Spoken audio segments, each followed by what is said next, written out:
Hi folks, Arty Zearo here. There was a question that was brought up on YouTube by one of the followers and whatnot in regards to issues and problems with the code 100 Peco three-way switch. And only way for me to explain the best way to sort this issue out will be to do a video tutorial, since there's not much on the Peco three-way switches, while using a Tortoise switch motor. There's a little bit more, there's a bit of a trick to them, and there are some problems with the three-way points that some people are not aware of. So I'm just sharing my experience and how I've gone around to rectify the problem. So with a little more to do, I'll take you guys to the three-way switch that's on my layout at the moment. So folks, here you have my three-way switch, which is located here. Now the way my three-way is set up is this line here will be a dedicated electric line. Where the caboose is sitting at the moment, that's going to be a dedicated electric engine service facility, and on this track here it's going to be a run around for the steam and diesel engines. So let me get to my three-way switch. As you can see, it's actually set to go down the steam line through that way there. Now, the important thing to remember, these blades here need to be a very, very tight fit. Any bit of a gap in through here and you'll find that you'll have a derailment. It's very important to have it flush as well without any bows or kinks into it. So I'll show you how my switch turns around and to change the track. Now, for many of you people that use the Tortoise motors,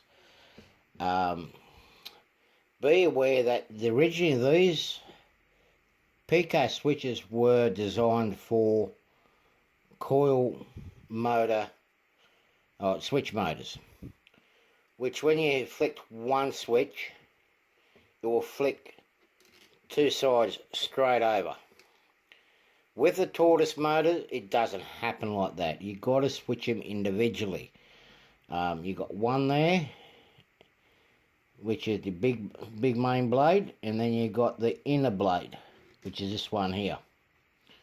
Okay, so I've got two Tortoise motors. This one is addressed to number 1, and this one's addressed to number 2.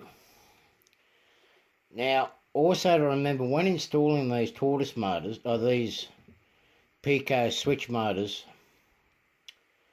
to a Tortoise motor, there is a little spring that sits up in here. That must be removed to prevent it from jamming, because the Tortoise motor doesn't always end up throwing the switch right over.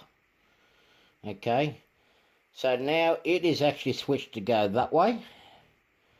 For me to have it going straight, I'll show you how I do it. I'll go to select accessory 1, enter. Now for me that is my normal position. So I'm going to go to reverse, which is number 2, and you will see the, oh, should go.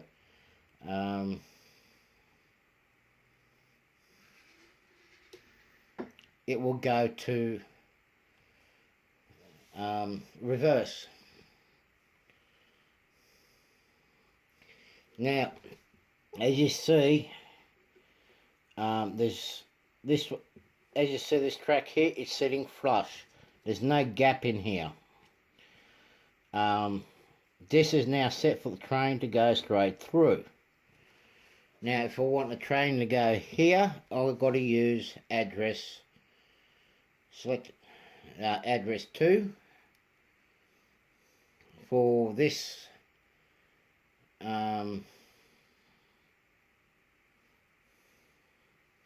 So now if I want to turn it, I'm going to have to switch this motor here individually. This one's address 2, so I'll take number 2 and switch it.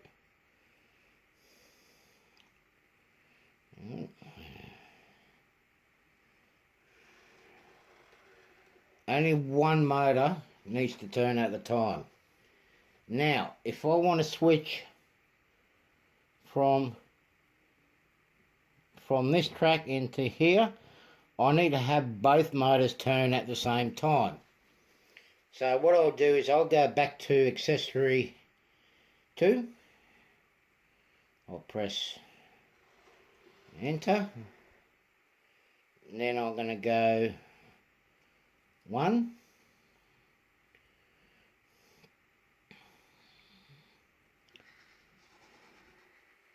And that's now set. There's no risk of derailment. Now, okay, so now what I'm going to do is I'm going to show you the error that happens when you only use one Tortoise motors and not in sequence. You'll end up having a gap here. So I'm going to show you what happens. I'm going to go accessory 2. Alright, go to reverse. Now see, it hasn't completely thrown over. Now I have got a bit more extra tension to it, but if a train comes along through there now, it will, because there's a slight little gap right in there, it will either derail, well you can see it how it's opening up there. It will derail right at this point here, at the blade. Okay, see how it's slightly open there? The train will derail there, because this motor here is pushing against this one here, but it hasn't thrown it over. This one here needs to be thrown right over, like so. Okay, so I'll put that back to where it was. Same goes with the other way around. Okay, I'll go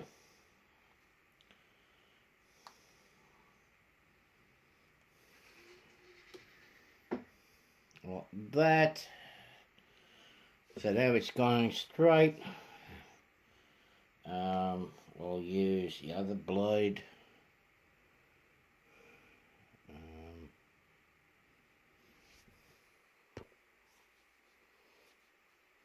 So as you see here now, I've got to switch to going here, to this track here.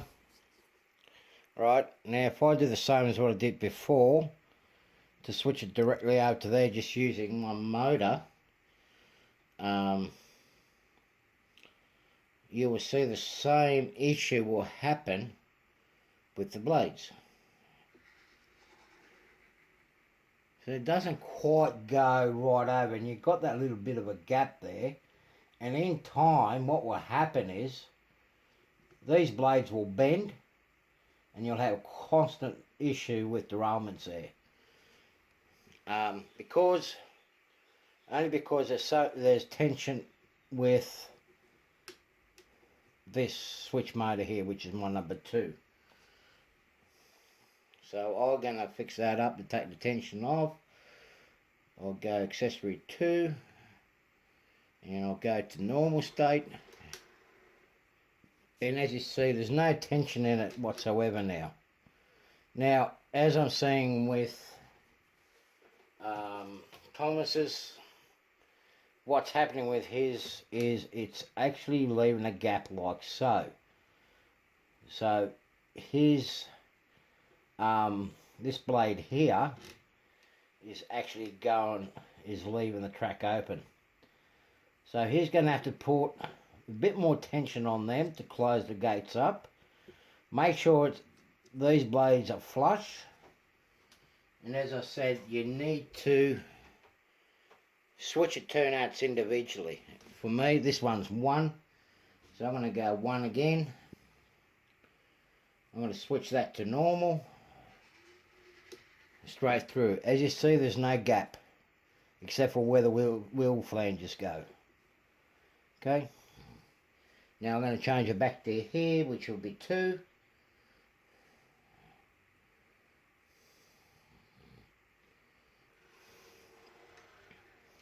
And there you go. So you've got to play with your tensions under the Tortoise motor under here. And use a harder spring or a harder wire, which will actually throw it over a lot more.